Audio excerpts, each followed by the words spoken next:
Hi friends, வணக்கம். Welcome to your recipes diary. நம்ம இன்றைக்கி வித்தியாசமான முறையில் எக் ரைஸ் எப்படி செய்கிறதுன்னு பார்க்க போகிறோம்.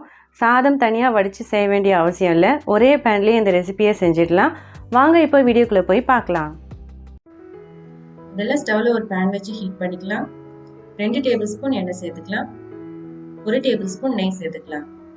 எண்ணெய் நல்லா சூடானதும் 4 ஏலக்காய், 5-6 கிராம்பு, 1 இன்ச் பட்டை சேர்த்துக்கலாம். இதில் 1/2 டீஸ்பூன் சீரகம் சேர்த்துக்கலாம். சீரகம் நல்லா பொரிஞ்சு வந்ததும் 2 மீடியம் சைஸ் வெங்காயம் பொடியாக கட் பண்ணிட்டு சேர்த்துக்கலாம். வெங்காயம் நல்லா கலர் சேஞ்ச் ஆகிற வரைக்கும் நல்லா வதக்கிக்கலாம். இப்போ இதில் 1 டீஸ்பூன் இஞ்சி பூண்டு பேஸ்ட் சேர்த்துக்கலாம்.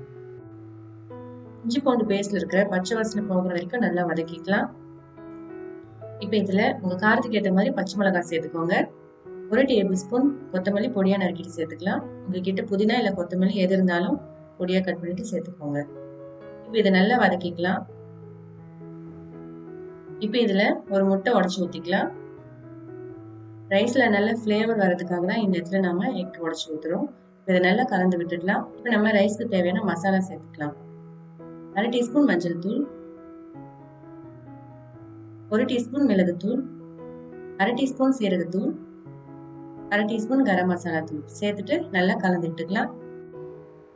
நீங்கள் எத்தனை முட்டை சேர்க்குறீங்களோ அதுக்கேற்ற மாதிரி மஞ்சள் தூள் கரம் மசாலாவோட அளவு அதிகமாக்கிக்கோங்க. அப்போ தான் எக்ல இருந்து ராஸ்மல் வராமல் இருக்கும்.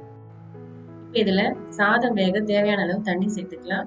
நான் 1 கப் பாஸ்மதி அரிசிக்கு 1.25 கப் தண்ணி சேர்த்துருக்கேன். இப்போ சாதத்துக்கு தேவையான அளவு உப்பு சேர்த்துக்கலாம். நான் 1 டீஸ்பூன் கல் உப்பு சேர்த்துக்கிறேன். இப்போ ஒரு லிட் போட்டு மூடிட்டு ஸ்டவ் ஹை ஃப்ளேமில் வச்சுக்கலாம்.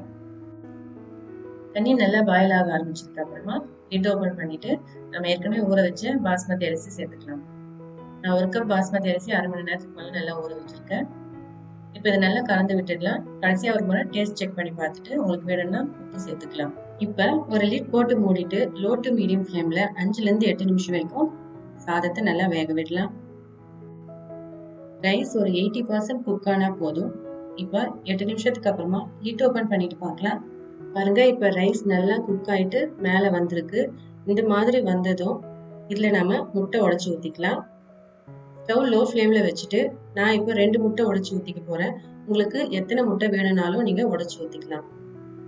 இப்போ இதை மறுபடியும் லிட் போட்டு கவர் பண்ணிவிட்டு லோ ஃப்ளேம்லேயே ஒரு 5 நிமிஷம் வேக விடலாம். நான் இதில் எந்த மசாலாவும் சேர்க்கல. நீங்கள் எக்கில் டேஸ்ட் வேணும்னா கொஞ்சமாக உப்பு, மஞ்சள் தூள், மிளகுத்தூள் மிக்ஸ் பண்ணிவிட்டு எக் மேலே லேசாக தூவி விட்டுக்கலாம். இதே மாதிரி வேக வச்சிங்கன்னா நார்மலாக ஒரு பாயில்டு எக் எப்படி இருக்கோ அந்த மாதிரி ஒரு பிளெயினான டேஸ்ட்டில் இருக்கும். 5 நிமிஷத்துக்கு அப்புறமா ஸ்டவ் ஆஃப் பண்ணிவிட்டு லிட் ஓப்பன் பண்ணிவிட்டு பார்க்கலாம். மெதுவாக இந்த எக்கை திருப்பி போட்டுடலாம். உள்ளே பாருங்கள், ரைஸ் எல்லாமே நல்லா குக் ஆகிருக்கு. இப்போ பாருங்கள், எக் வந்து மேலே வந்து பாதி தான் குக் ஆகிருக்கு, ஆனால் அடியில் நல்லா குக் ஆகிட்ருக்கோம். இதை நான் திருப்பி போட்டு காட்டுறேன். இப்போ எக்கு திருப்பி போட்டதுக்கப்புறமா மறுபடியும் லிட் போட்டு கவர் பண்ணிவிட்டு ஒரு 5லேருந்து 10 நிமிஷம் வரைக்கும் இதை அப்படியே டிஸ்டர்ப் பண்ணாமல் விட்டுடலாம். சாதத்தில் இருக்கிற அந்த ஹீட்லேயே எக்கோட இன்னொரு பக்கமும் நல்லா வெந்துடும். 10 நிமிஷத்துக்கு அப்புறமா லிட் ஓப்பன் பண்ணிட்டு பார்க்கலாம். ரைஸ் நல்லா பர்ஃபெக்டாக குக் ஆகிறதுக்கு பாஸ்மதி அரிசியை 20லேருந்து 30 நிமிஷம் நல்லா ஊற விடுங்க. தண்ணி சேர்த்ததுக்கு அப்புறமா பாயில் ஆனதுக்கப்புறம் ரைஸ் சேர்த்துட்டு 10லேருந்து 12 நிமிஷம் வேக வச்சாலே போதும். ரைஸ் பர்ஃபெக்டாக குக் ஆகிடும். இந்த எக்கு தனியாக எடுத்து வச்சுட்டு ரைஸை நல்லா மிக்ஸ் பண்ணி விட்டுக்கலாம். பாருங்க, முட்டையோட 2 பக்கமும் நல்லா பர்ஃபெக்டாக குக் ஆகிருக்கு. அவ்வளோதான் ஃப்ரெண்ட்ஸ், ரொம்ப சுவையான முட்டை சாதம் ஒரே பேனில் ரெடி ஆயிடுச்சு. ரொம்ப ஈஸியாக ஆஃபீஸ் போகிறவங்களுக்கும் ஸ்கூல் போகிற கிட்ஸ்க்கும் லஞ்ச் பேக் பண்ணி கொடுக்கலாம். நீங்களும் இந்த முட்டை சாதம் வீட்டில் ட்ரை பண்ணி பார்த்தீங்கன்னா எப்படி வந்துச்சுன்றதை கண்டிப்பாக கமெண்ட்ல மென்ஷன் பண்ணுங்க.